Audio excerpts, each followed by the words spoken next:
I'm Sarah. Teaching vocal lessons is what gets me up in the morning. At 42, I've seen my share of bright-eyed kids dreaming of the big stage. But it was Emma who brought a twist to my tale. 14, with a voice that needed work but had potential. It was her dad, Jack, though, who flipped my world. "Miss Sarah, my dad's here to pick me up," Emma announced one day, her voice cutting through my thoughts like a sharp knife. I glanced up, expecting the usual parent. But there stood Jack. Not what I expected. Tall, with a look of someone who's seen stuff but kept standing. "Hi, I'm Jack. Emma's been going on about her lessons. You must be Sarah." His voice was straightforward, no frills. I liked that. "Yeah, that's me. Emma's got talent.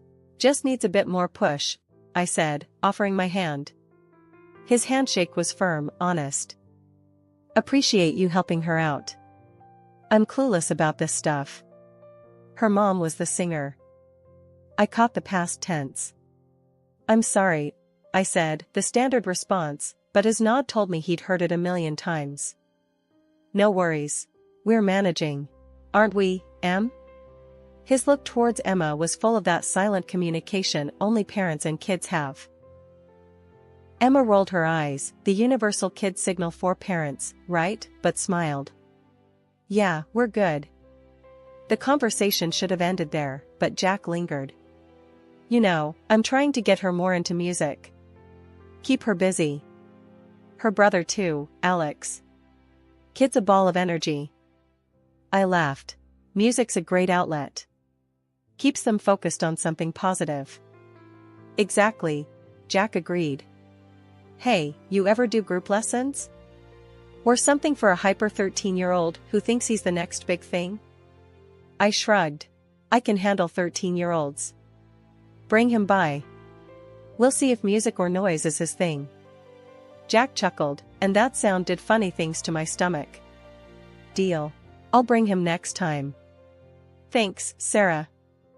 As they left, I shook my head, dismissing the fluttery feeling. Jack was just a dad, a widower, trying to raise his kids right. Nothing more.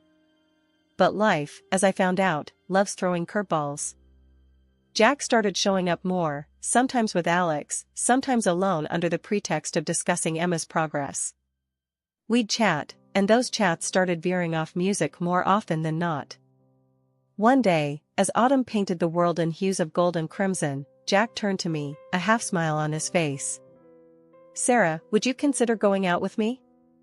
Like, a date?" I blinked, surprised. "A date?" "Yeah," he said, his voice firmer than his casual stance suggested. "I like talking to you. The kids like you. And I want to see where this could go."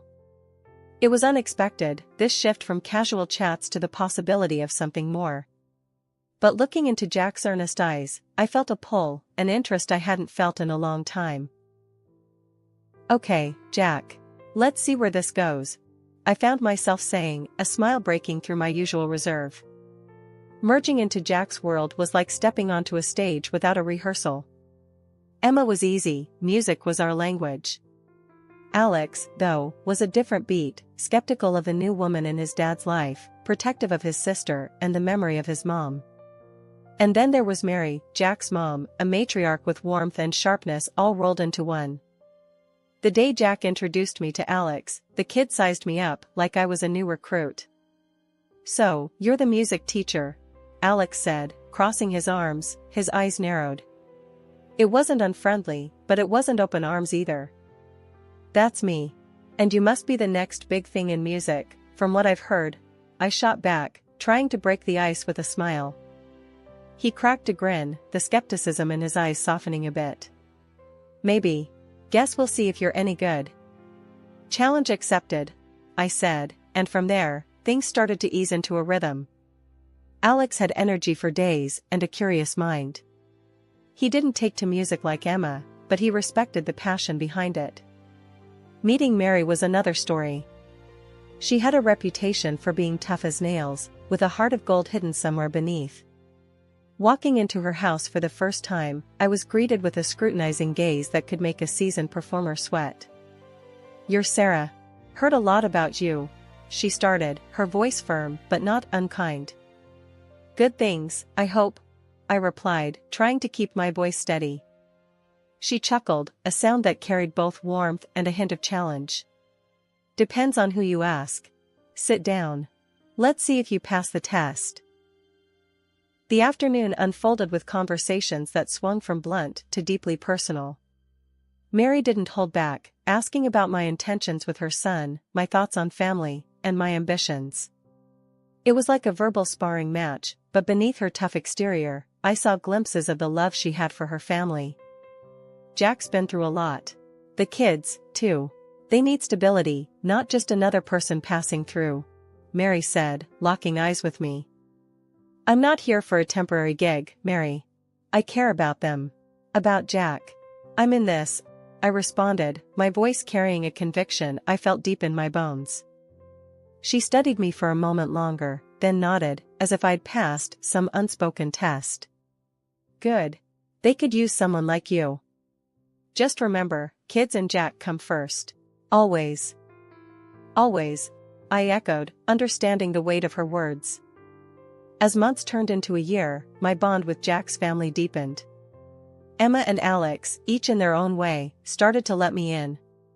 We had our moments, disagreements, misunderstandings, the usual family dynamics, but underneath it all was a growing sense of belonging.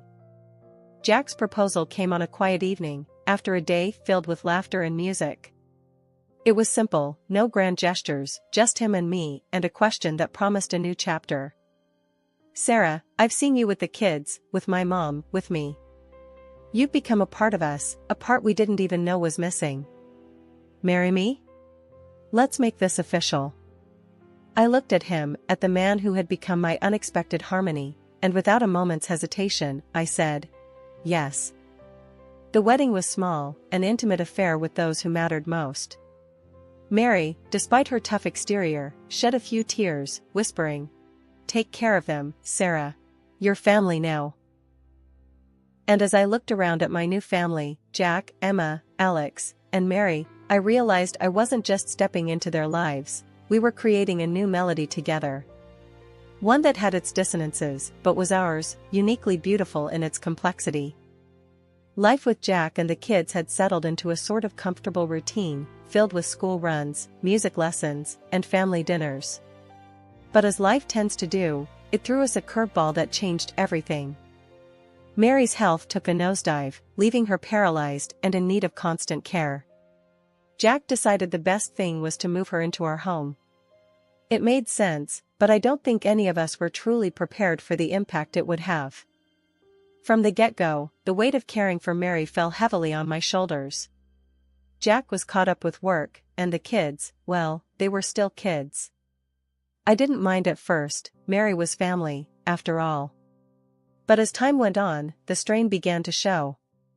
One particularly tough day, after a grueling session of trying to get Mary comfortable and dealing with a mountain of household chores, I sat down at the kitchen table, feeling utterly defeated. Mary had been particularly difficult, refusing to eat or take her medication, and Jack had been no help, locked away in his office. I was so lost in my thoughts that I didn't hear Jack come in. He stood there, watching me, an unreadable expression on his face. "Sarah, we need to talk," he said, his voice void of the warmth it once held. I braced myself, knowing this conversation wouldn't be good. "What's up?" "It's about my mom. And you. You seem off lately. Not handling things as well as you used to." I stared at him, incredulous. "Off? Jack, I'm doing everything I can. I'm tired. I'm stressed. I'm trying to be there for your mom, for the kids, for you. And it's never enough." He took a step back, as if my words were physical blows. "I know you're trying, but it's not just about effort, Sarah. It's about results.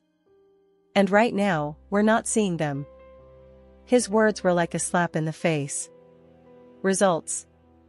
As if I was just another employee failing to meet my targets, not his wife, struggling to keep our family together. Years rolled by, each one more challenging than the last. Mary's condition didn't improve, and my relationship with Jack and the kids, especially as they grew into adults, became more strained. The once vibrant connection I shared with Emma and Alex, built on music and mutual respect, faded into polite indifference. Then Mary passed away. It was a difficult time for all of us, a period marked by grief and reflection. I thought, naively, that maybe this would bring us closer, that shared sorrow would mend the cracks in our family. But I was wrong. After the funeral, things took a turn for the worse. Jack's demeanor changed overnight. The man who once looked at me with love and gratitude now regarded me with disdain. "You're just not the same anymore, Sarah," Jack snapped one evening, his words laced with a bitterness that caught me off guard. "You've let yourself go. You're old, you're ugly. I'm tired of you." I stood there, shocked. His harsh words felt like a physical blow, leaving me speechless and hurt. "Jack, how can you say that? After everything?" I started, but he cut me off. "Everything? You mean taking care of my kids and my mother? That was your job, Sarah. I tolerated you because you did the chores, nothing more." His words were like a knife, twisting deeper with each syllable. And the kids, now adults, weren't any better. Emma, once my closest ally, turned cold. "You really have no one but us, and you're pushing even us away. You're just a lonely, useless woman," she said, her voice void of the warmth it once held. Alex was no kinder, seizing every opportunity to belittle me.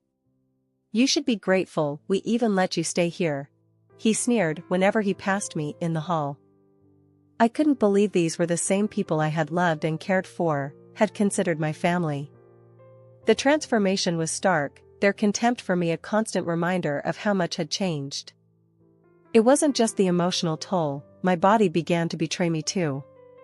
My legs, once strong and sure, now ached with a pain that made every step a chore. The doctor's words were clinical, detached, but they hit hard. "It's chronic," he said, scribbling something on his pad. "You'll need to manage it, adjust your activities." Adjust my activities. As if my life wasn't already a series of adjustments, concessions to a family that saw me as nothing more than a burden. One day, as I struggled to stand after a long bout of cleaning, Jack walked in, his eyes scanning the room, always looking for something to criticize. "What's wrong with you now?" he asked, his voice dripping with impatience. I tried to steady myself, to push past the pain. "My legs," I started. "They've been really bad today," the doctor said. He cut me off with a wave of his hand, a dismissive gesture that felt like a slap. "Always something with you, isn't it? Can't even rely on you to do the basic chores around here without making a big deal out of it." Teaching at the private school, my passion and my escape, became impossible. Jack's reaction to my diagnosis was as cold as ice. "So, what? You're just going to sit around all day now?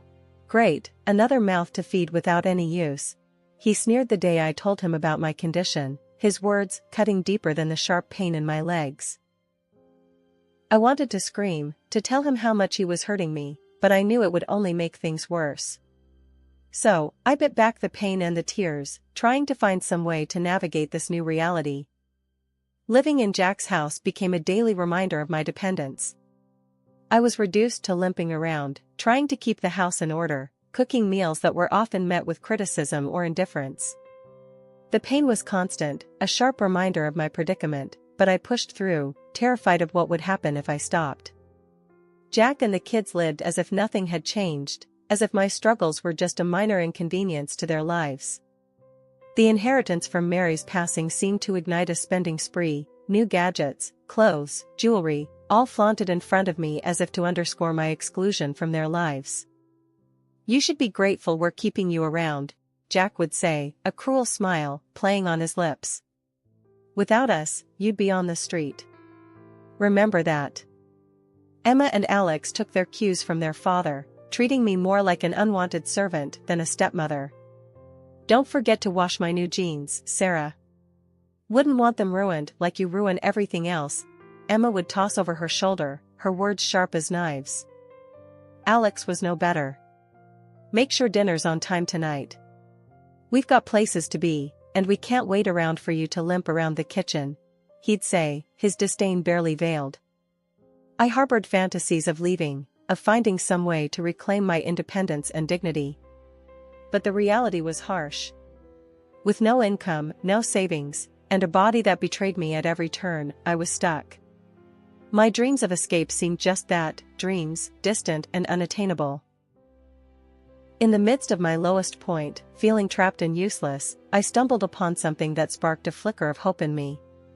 It was during one of those long, sleepless nights, scrolling aimlessly through the internet on my old, barely functioning laptop. I found a forum for vocal teachers giving online lessons. The idea struck me like a lightning bolt. The next day, with the house empty and my heart pounding with a mix of excitement and fear, I set up a makeshift studio in the corner of my room. I wasn't sure if anyone would be interested, but I had to try. I recorded a simple introduction video, my voice shaky but determined, and posted it online. To my astonishment, inquiries started coming in. People were interested in learning from me, despite my physical limitations. For the first time in what felt like forever, I felt valued for my skills and knowledge.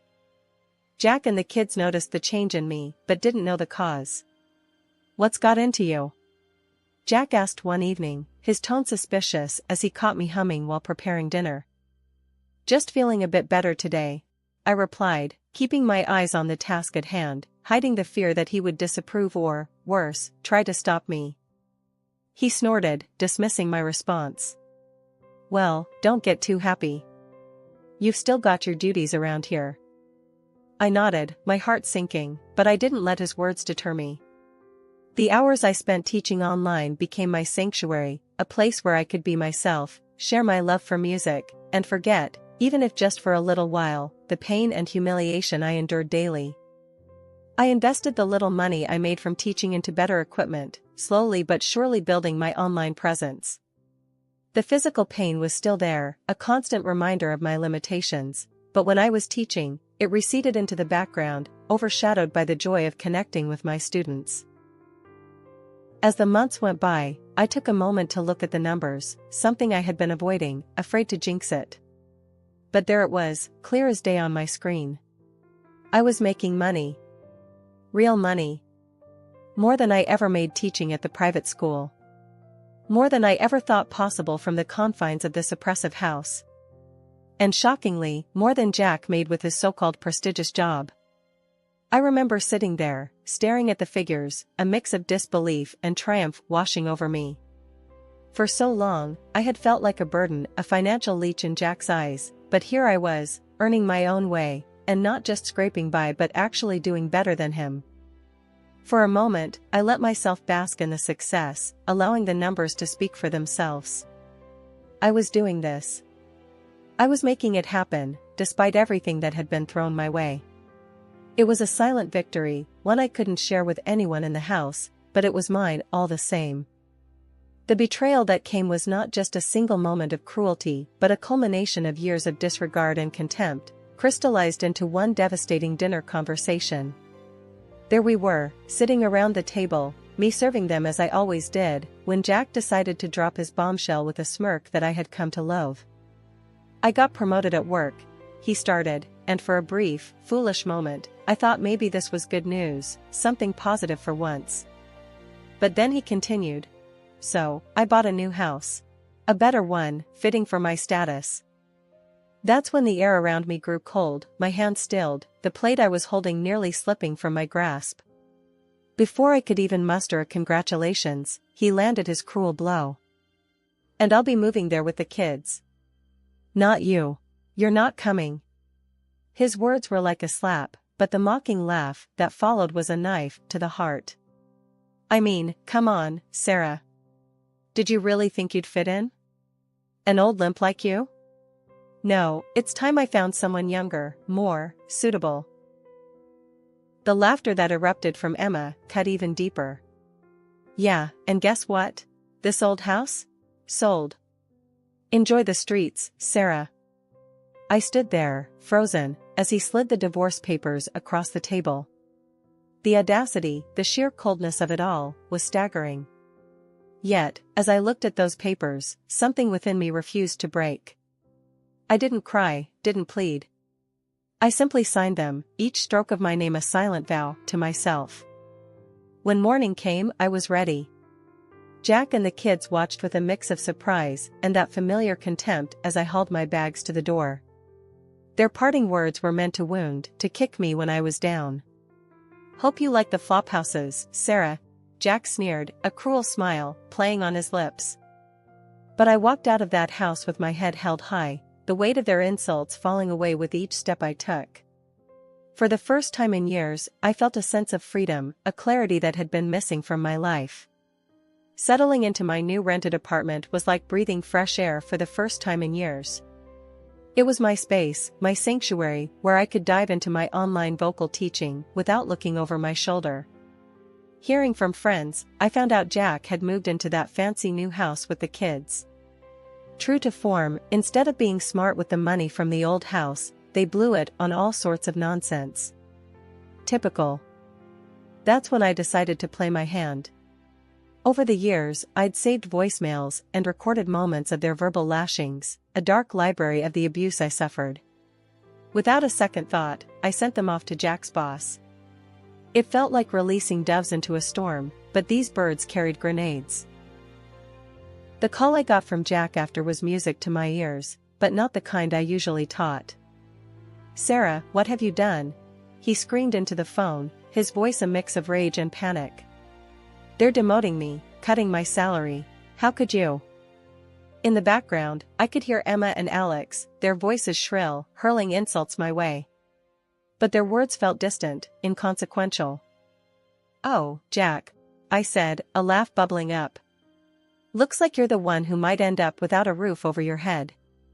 Meanwhile, I'm here, thinking about buying my own place. How the tables have turned." The silence that followed was sweet, filled with their disbelief and shock. Then Jack, ever the beggar now, started his plea. "Sarah, please, you have to help us. We could lose the house. The kids, think about the kids. We'll take you back, I swear. We'll do anything." Hearing them grovel, offering to take me back as if they were doing me a favor, was the cherry on top. Take me back? To be your maid again? No, thanks. I've got better things to do. Hanging up the phone, I felt a weight lift off my shoulders, a final closure to a chapter of my life that had brought me nothing but pain. They were desperate, flailing in the mess they'd made, and for once, I wasn't there to clean it up. Through the grapevine, friends let slip that Jack, along with Emma and Alex, had been evicted. Couldn't keep up with the mortgage, they said. Now, they were crammed into some small apartment, the kids juggling jobs to make ends meet. The twist of fate wasn't lost on me. After everything they put me through, there was a bitter taste of justice in the air. Can you believe it? I mused aloud during a call with one of my closest friends from the teaching community, Lena. Jack and the kids, scrambling to keep a roof over their heads. After all that talk about me ending up in a flop house. Lena's laugh crackled through the phone. Karma's a real kicker, ain't it? You, on the other hand, are living proof that what goes around comes around. You're doing amazing, Sarah. Then came the opportunity of a lifetime. A well-known music school reached out, having heard of my teaching success. They offered me a position, not just as a teacher, but as a coordinator for their online program. It was more than a job, it was recognition, a chance to influence and inspire on a scale I had never imagined. As I sat down to sign the contract, a wave of gratitude washed over me. To think, not so long ago, I was convinced my life had crumbled beyond repair. And now, here I was, signing a contract that was not just a job offer, but a symbol of my journey from darkness into light. The celebration that night was simple, just me and a few close friends I had made along the way, including Lena, who had quickly become a pillar of support and friendship. As we raised our glasses in a toast, Lena leaned over and whispered, "You're an inspiration, Sarah. You've turned your life into a symphony of success." Her words struck a chord, and I found myself overwhelmed with emotion. Thank you, Lena. It's been quite the journey. But you know what? I wouldn't change a thing. The hardships, the pain, it all led me here, to this moment, to a life I can be proud of.